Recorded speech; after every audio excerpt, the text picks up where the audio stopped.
प्राकृतिक चिकित्सा के जल तत्व का महत्व विभिन्न प्रकारों से बताइए। प्राकृतिक चिकित्सा में जल और उसके तत्व का महत्व।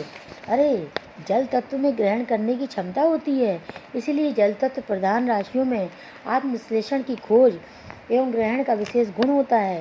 राशियों के तत्वों के आधार पर ही पति पत्नी, प्रेमी प्रेमिका, मित्रों का पारस्परिक संबंध कैसा रहेगा, उनमें आपस में मित्रता होगी या शत्रुता होगी आदि का विचार किया जाता है। आयुर्वेद की भाषा में तो जल श्रम की थकान दूर करने वाला, बेहोशी और प्यास मिटाने वाला, स्वेदनाशक, बेवक्त आने वाली नींद को मिटाने वाला, आलस्य भगाने वाला, तुष्टिनाशक, हृदय का मित्र, शीतल, हल्का और अमृत के समान जीवन का सबसे बड़ा सहायक तत्व है।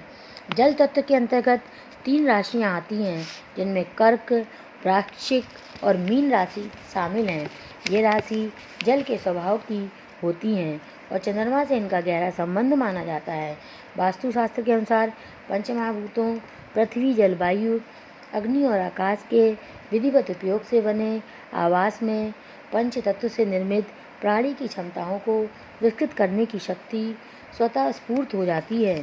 पृथ्वी तत्व के बाद जल तत्व अत्यंत ही महत्वपूर्ण होता है। इसका संबंध हमारी इंद्रियों, स्वाद, स्पर्श, दृष्टि और श्रवण से है। मनुष्य शरीर में जल का अंश 90% और अन्य तत्व 10% होते हैं। इससे प्रतीत होता है कि अन्य तत्वों की अपेक्षा जल तत्व की सर्वोपरि आवश्यकता होती है। इसके कम हो जाने पर देह सूखने लगती है, नाड़ियाँ जकड़ने लगती हैं, हड्डियाँ निकल आती हैं और प्यास, दाह, खुश्की आदि अनेक परेशानी उत्पन्न हो जाती है। जल शरीर को सींचता है। प्रतिदिन कई लीटर पानी लोग पीते हैं ताकि शरीर में जल की कमी न हो, स्थिरता बनी रहे तथा ताजे जल में रहने वाले उपयोगी रासायनिक पदार्थों का शरीर में पोषण होता रहे। भीतरी अंगों में जो विकृतियाँ उत्पन्न होती हैं वे पसीना, मलमूत्र इत्यादि के रूप में शरीर से बाहर निकाल दी जाती हैं, जिससे हमारा शरीर स्वस्थ बना रहता है।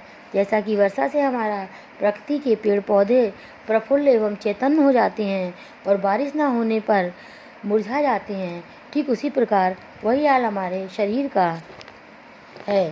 पर्याप्त मात्रा में उचित विधि से यदि अंगों को जल प्राप्त होता रहे तो हमारा शरीर की दृढ़ता एवं स्वास्थ्य ठीक बना रहता है। जल द्वारा रोगों के निवारण में एक महत्वपूर्ण योगदान होता है।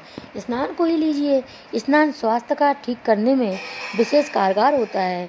इसे इसलिए तीर्थ स्थान, माघ स्नान, कार्तिक स्नान, पूर्ण स्नान इत्यादि को विधि विधान से करते हैं और जल तत्व का लाभ प्राप्त करते हैं।